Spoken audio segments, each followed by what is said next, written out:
Hello everyone, on behalf of the Mindalia TV team, welcome to Mindalia live streaming. It is a pleasure for me to share this space for you and tell you that today we are being joined by Bruce Sánchez. He is a certified high performance coach. The space that we are about to start has been titled Courage in Disruptive Times. Before giving the screen to Bruce, I just want to remind you that if you want to collaborate with Mindalia, you can do it by simple things. You can just like, subscribe, share this information with someone that you think that may benefit of the content that we are giving you on a daily basis.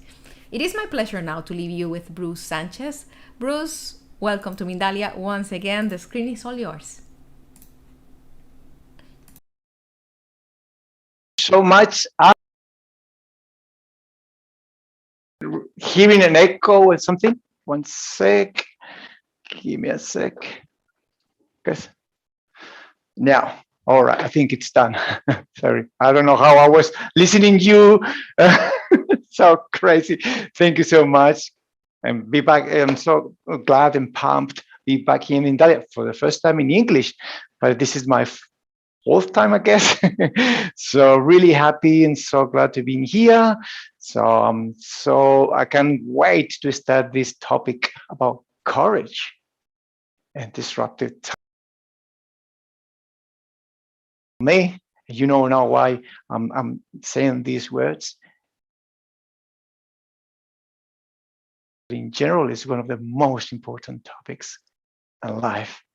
So here we go. So true story, by the way, about courage. Let's think about this. October 2014, Spain, Madrid. Adolfo Suarez Airport.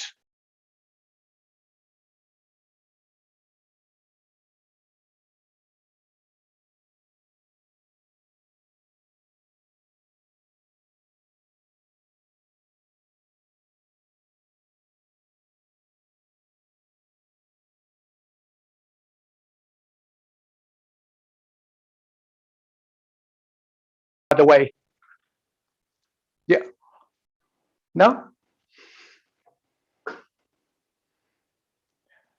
Hello, hello.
Let's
hello.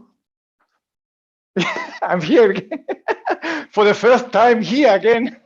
No, just kidding. It's all right. No worries. No problem. So I guess you were listening till I said that I moved back to Spain, that I didn't make that decision. That was my family. So I grew up in Spain with friends and stuff, but I always wanted to know what's like being in Australia, the place that I'm born. I didn't speak even the language, so that wasn't a problem for me. So I was ready to go to grab my luggage, catch the plane, and go to Australia. But it was a huge and a big problem for me. I was scared going the plane. I was freaking scared. I remember my first flight was Benidorm, London, 1996.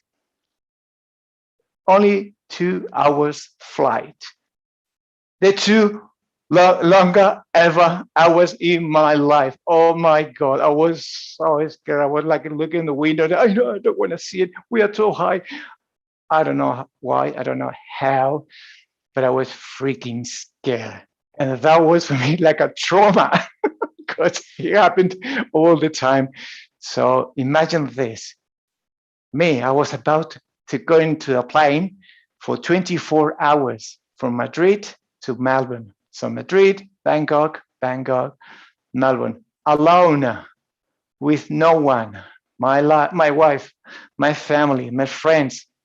I mean, I've left them behind. My wife just for a while. She's here with me. But I was coming here, knowing no one, not even speaking the language. And I was scared. I remember my wife told me, have some pills, sleeping pills or tablets, and maybe, I don't know, maybe help you. And I said, no, they don't help me. They make things even worse, keeps me even more awake. Can you believe it? Anyways, I was so scared. I was freaking scared. First for the flight. Second, landing here, knowing no one, didn't know what to do, where to go. I didn't know, but I had a dream. And I got the support from my family, from my wife, from my closest friends. And it was in 2014. At that time in Spain was upside down. That was really bad situation. Not maybe as bad as now, but it wasn't a good time either. So I landed here. I was holding my Australian passport. Funny thing when you don't speak English. And I remember walking in the Tullamarine airport, approaching the officers because I didn't know where to go. And I thought that I had some kind of English. And I tell you something, you think you know English, you speak English, come to Australia. Your English is gone. Because the accent here, this is no English.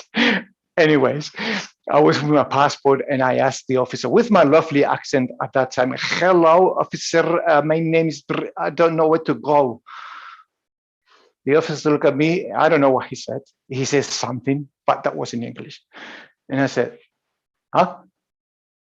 And then he looked at me, the officer said, hang on, so you're holding an Australian passport, you don't speak English?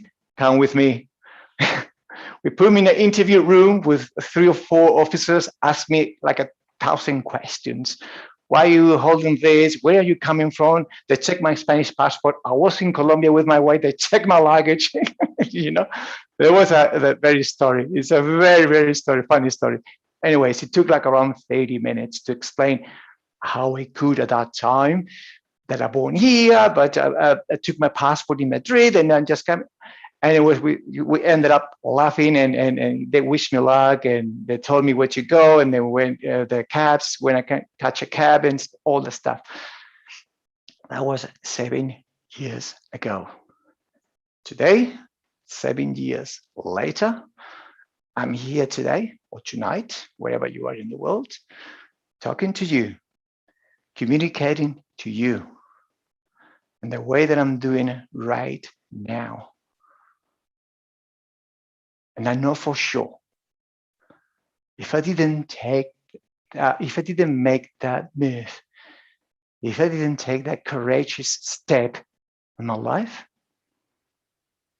I wouldn't be here tonight talking to you. And because of this and much more, courage is one of the most important topics, not just in high performance, which it is, but in general, in your life, and especially now that we going through this disruptive, turmoil, nonsense times, right? Now, more than ever, our family need us on our A game more than ever. We need to be that courageous person that our family, our spouses, husbands or wives need us. We need to be that person for us and for them. And let me check a few things because I was having a presentation just a few minutes ago because I want to share a few definitions about courage.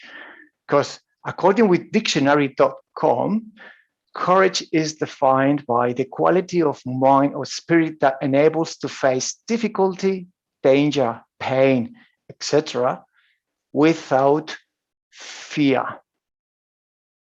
I repeat, the quality of mind or spirit that enables to face difficulty, danger, pain, etc., without fear. Well, I tell you right now that I don't agree with this definition, because a courageous person doesn't mean a fearless person. So let's take about Cambridge, dictionary Cambridge, and defines courage, the ability to control your fear in a dangerous or difficult situation. This, for me, it's a bit closer than what I think, or what courage means to me. The ability to control your fear. Remember the story that I shared with you about getting that plane and having a 24 hours flight and coming here? I was scared. I was shaking. I was sweating. But I did it anyways. Because I knew that for me, it would have been much worse living my life back in Spain with this statement or this question all the time in my mind. What if? What if? What if I? What if? No way. I'm scared. It's not easy. Simple, not easy. You do it anyways. So let me tell you about fear just for a moment, because in both dictionaries, the fear is like a pattern. It's a common word. So fear, according with Cambridge, is an unpleasant emotion or thought that you have. Pay attention now. Might happen. Or might happen. Do you know the percentage that I found in a research with, by the way, Bruce Lipton? He did conducted research that 80%, around 80%, 80%, that the things we think that's going to happen to us don't even happen. Around 80%. Not because we perceive that, not because we believe that something's going to happen, means it's going to be true. It's just a perception. I was all the time thinking about plane crash. I was going to die in a plane crash or all that stuff. It didn't happen. It might happen one day, maybe, or might not, but it wasn't true. What if I didn't make the move to come here? I wouldn't be here for sure. What I was doing at that time. I mean, today, if I didn't come here, I don't know. Probably I will never know. But I'm glad that I don't know. I'm super glad that I'm here. So, and let me tell you something else. Courage doesn't mean you have to take dramatic and superhero action. Not at all. It can be as simple as stating what you want in your life, regardless of what's happening around you. Because it was a quote, can't remember the name, that says, the circumstances don't make the man. They just reveal him. Hang on, let me check, because it's an amazing quote. Epictetus, circumstances don't make the man. They only reveal him to himself. And also, circumstances don't make the woman. They only reveal her to herself. Events and circumstances are there to be experienced, to be learned, and that's it. And that's it. Don't think that because we went through, or I went through something in the past, means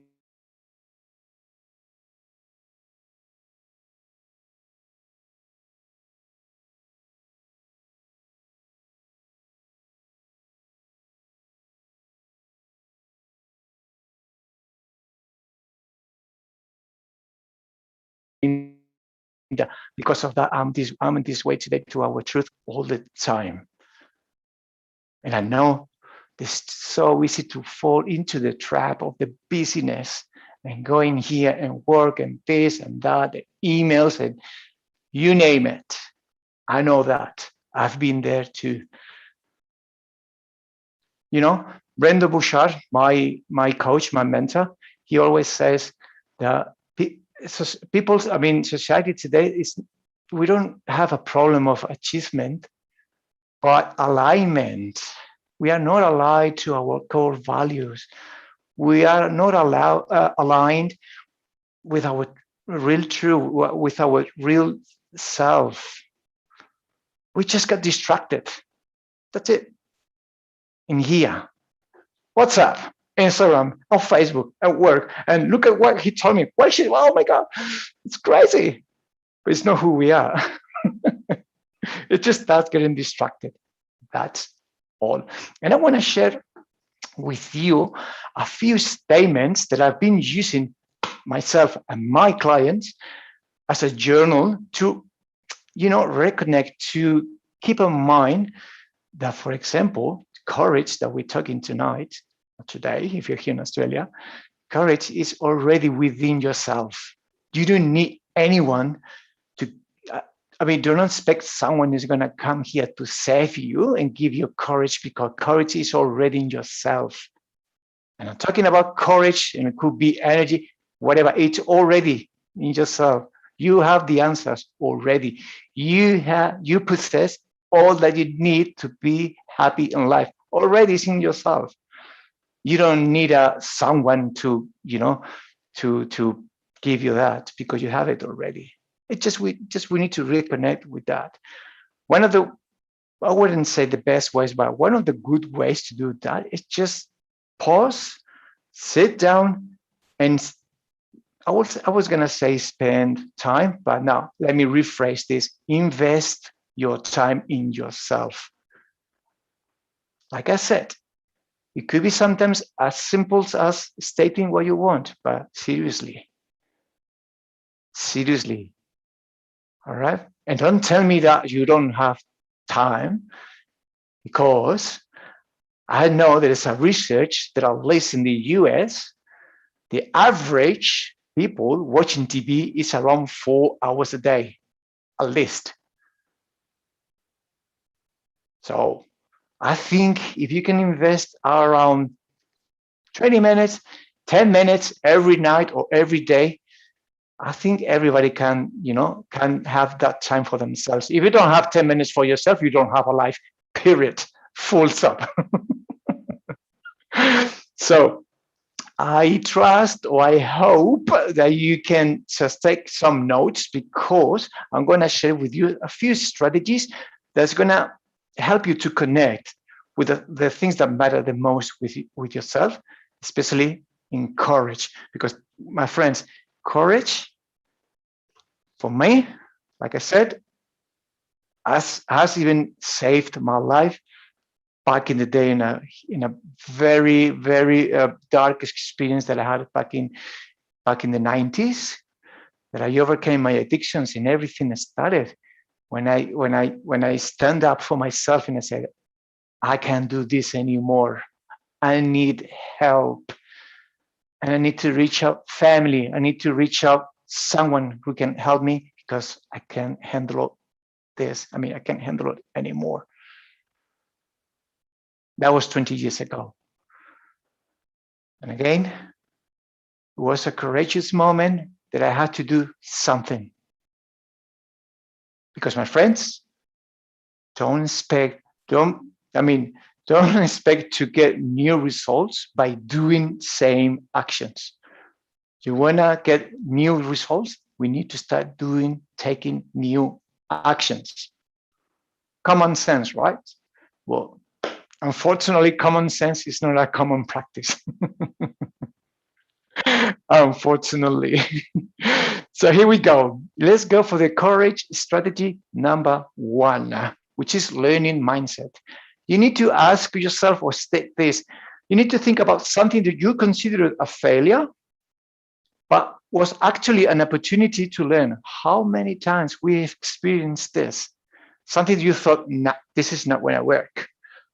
And then ended up being, first, not that bad as you thought, and even better because you learn a great lesson from that. How many times? I raise my hand 1,000 times. So remember, you need to remember those actions in the past that you thought that it was going to be a failure. It, actually was an opportunity, because I'm going to tell you something. There is no such a thing as a failure, but feedback. It's always feedback. Next, speak for yourself. I will show up today and express this truth to the world. All right. You don't have to grab your phone now and go on YouTube or on here, Mindalia, and hey, hello world, I'm here. I'm not talking about that. Sometimes your world is your partner. Well, my wife is my world.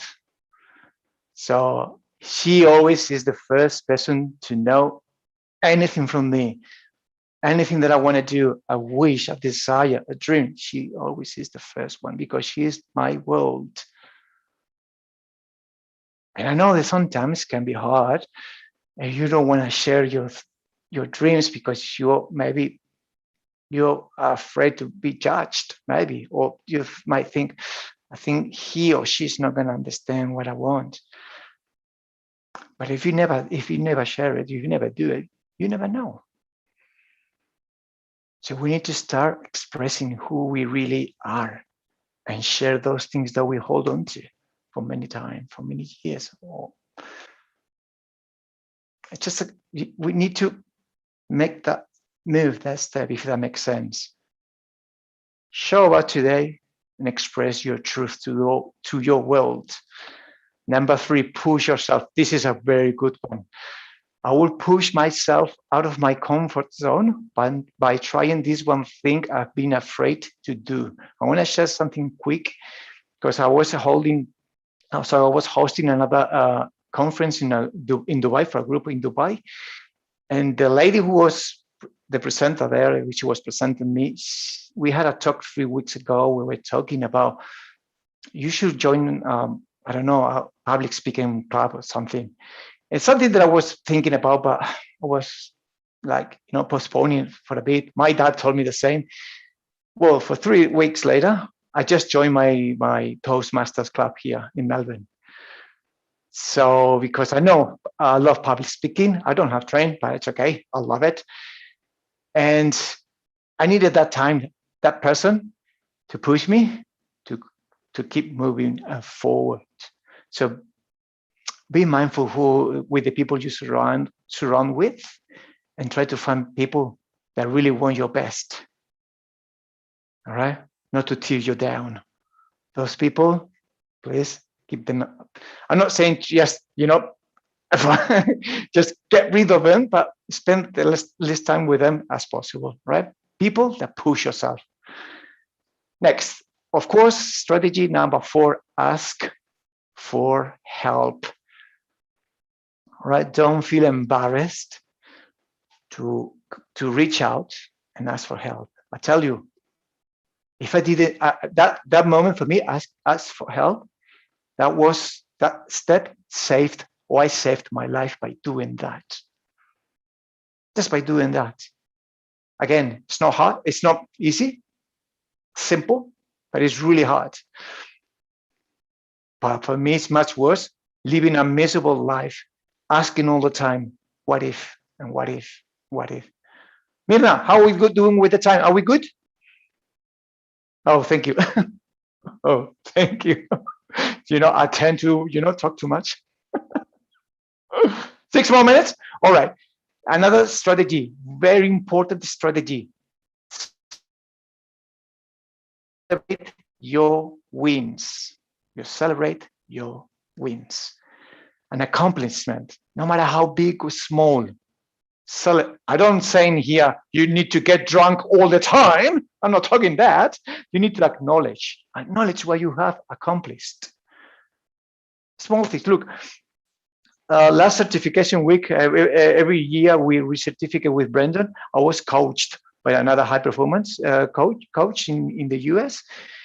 And I was coached in this topic, in this area about celebrating wins, because I wasn't paying attention to those small wins. Because, someone like me overcame addiction, I overcame PTSD, I was doing big things. So the small things for me was like nothing. I was so wrong. I couldn't, oh my God. For me, it was like a slapping on my face. So you are telling me that what you're doing right now doesn't have any value for you? Tell you one thing, my friends, the small things, those small things make a huge difference.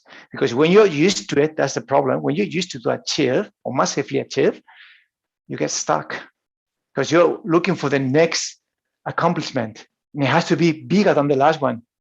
That's BS. That's BS.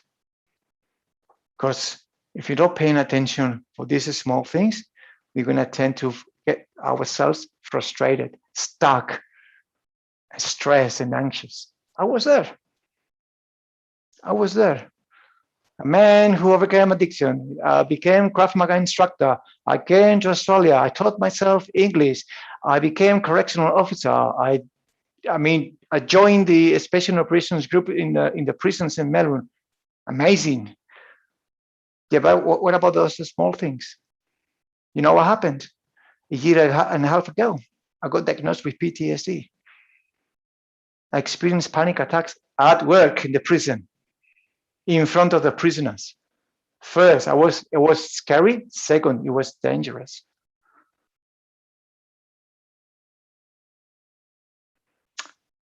I wasn't paying attention. My life was work, home, gym, repeat.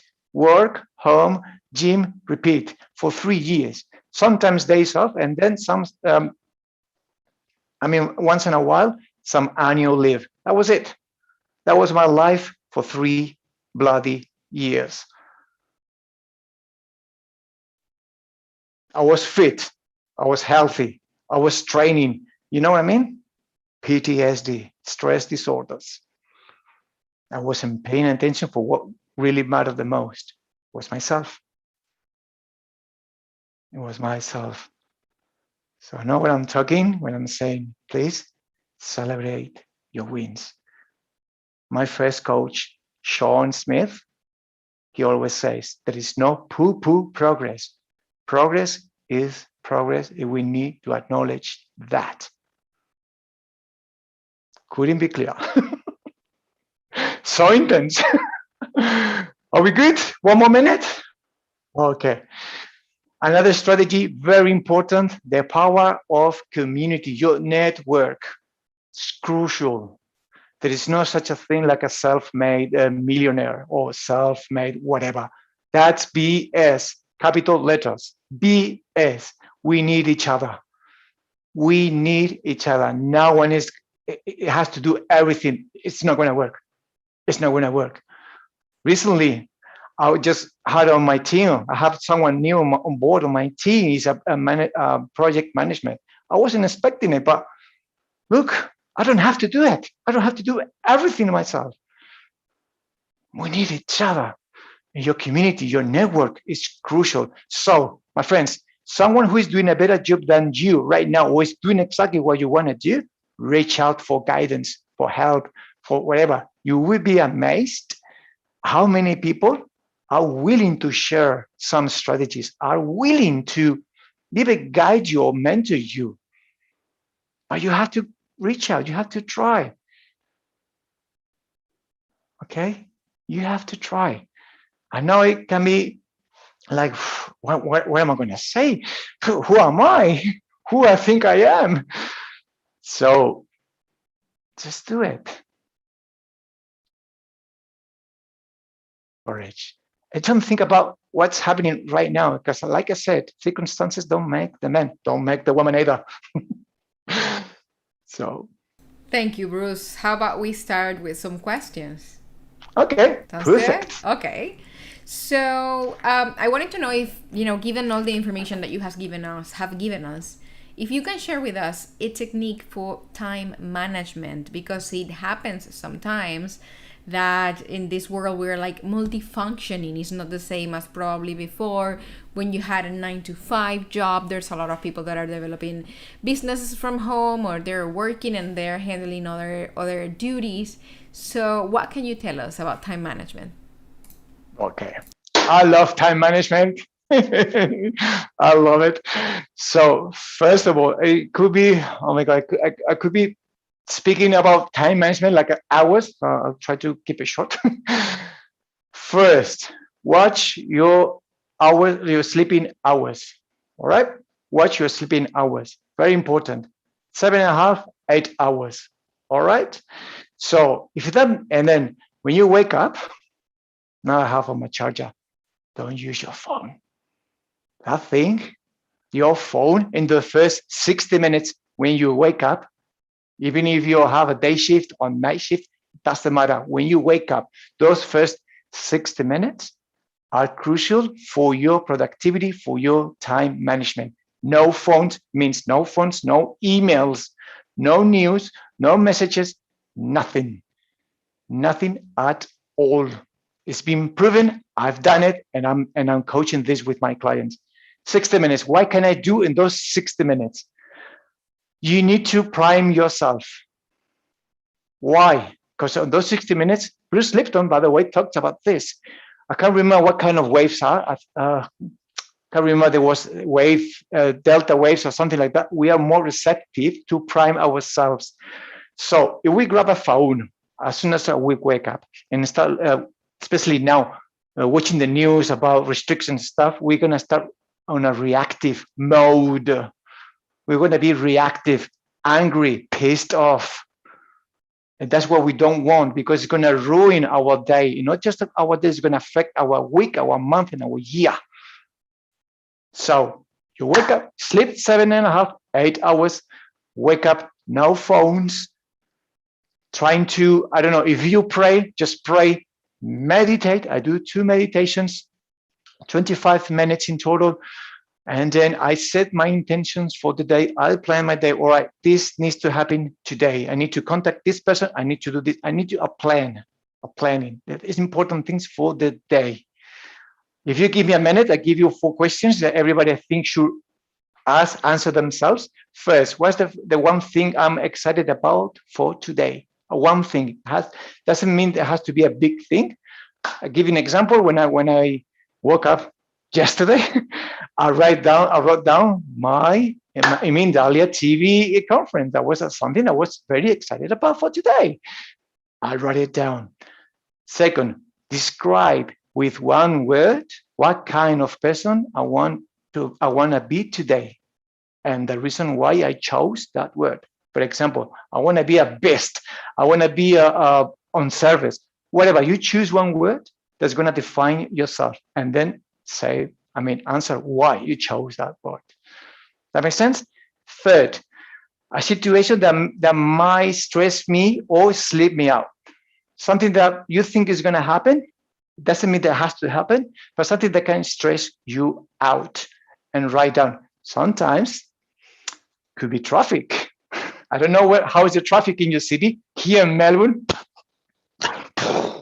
bad. This is really bad. Could be traffic.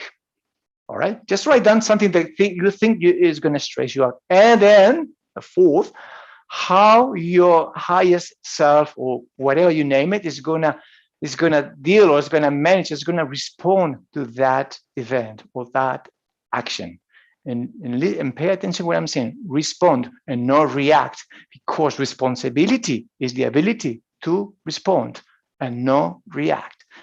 We respond to events. We respond to actions. We don't react. If that makes sense. For me, those are the 4 crucial questions that everybody should ask every day when they wake up. So once you've done this, so doing some stretching, or at least for another 20 minutes, or if you're like me, I go to the gym, I do my workouts. Now with the gyms are closed, what am I going to do? I just walk for an hour and a half. Do your exercise if you can. If you are an evening person, do some stretching, complete your 60 minutes, and then you're ready to go. And this has to be sacred, because this is for yourself. This is for yourself, who can benefit, who your family, your friends, or your parents, whoever can benefit from too. Because the better you are with yourself, the better you're going to be with the others, if that makes sense. It does, it does. Thank you for sharing that. Is very applicable, definitely.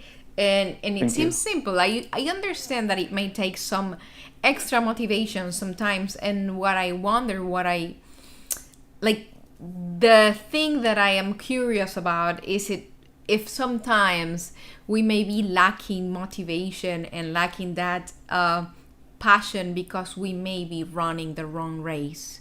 How many times that is the problem, that you're trying and you're trying and you're trying, but maybe it's because you are not where you're supposed to. Is there a way for us to know if we are walking towards the proper or the right objective, towards the right goal? How will you handle that, Bruce? Yes, it's a very good question, by the way. For me, for example, how do I know that what I'm doing is exactly because I know I can feel it. And for example, how did I know that the coaching was one of my things? Because looking back, when I was way younger, I was playing in a metal band and I was playing the guitar. I loved the music, and then I was teaching Krav Maga. For me, being on service for people was a very thing. I like to speak to the public with people on groups, so I knew it. That's how I ended up in prison too, being a correctional, not prisoner. Sorry. So for me, being surrounded with people, helping, that was a big deal for me. And you had to think about this. Whatever you think or whatever you want to try, for example, you're trying something or you're doing, would you do that thing for free, for example? Whatever you're doing, were you doing for free? Will you work or whatever you're working? I don't know what kind of work. Will you do that for free? If you wouldn't, well, you have at least some idea that what you're doing at least is not exactly what you want. We might be doing for a while, but knowing that this is not what I want. That's interesting. Right? As we reach the end of this conversation, Bruce, what would you like to leave us with? What are your closing thoughts? Yeah. Look, like I said, circumstances don't make us. They're here to be experienced, to learn from them. But we are above and beyond words, beyond behaviors, beyond everything. We are human beings. I know many people say we are multi-dimensional beings. I think life is to be experienced, and that's all. And you have already everything that you need to be happy in life. It's already in you. Already. It's already here. So, my friends, thank you so much. So glad, so pumped being here. Sorry for the disruptions in the beginning, because we are in disrupted times, of course. It happens. Thank you for coping with it. Thank you for solving it. Thank you for staying and trying again, because it was definitely information that is worth knowing. And the people that were with us today, we want to thank you as well and remind you, we are Mindalia.com. We are an international nonprofit organization. We share a lot of information on a daily basis in Spanish, and we do this because we want to reach more and more people. So we cross a little bit and we dare to bring you content in English as well, because why not, right? Big hug to you all and all our gratitude. We're gonna meet again very soon in the next Mindalia live streaming. See you.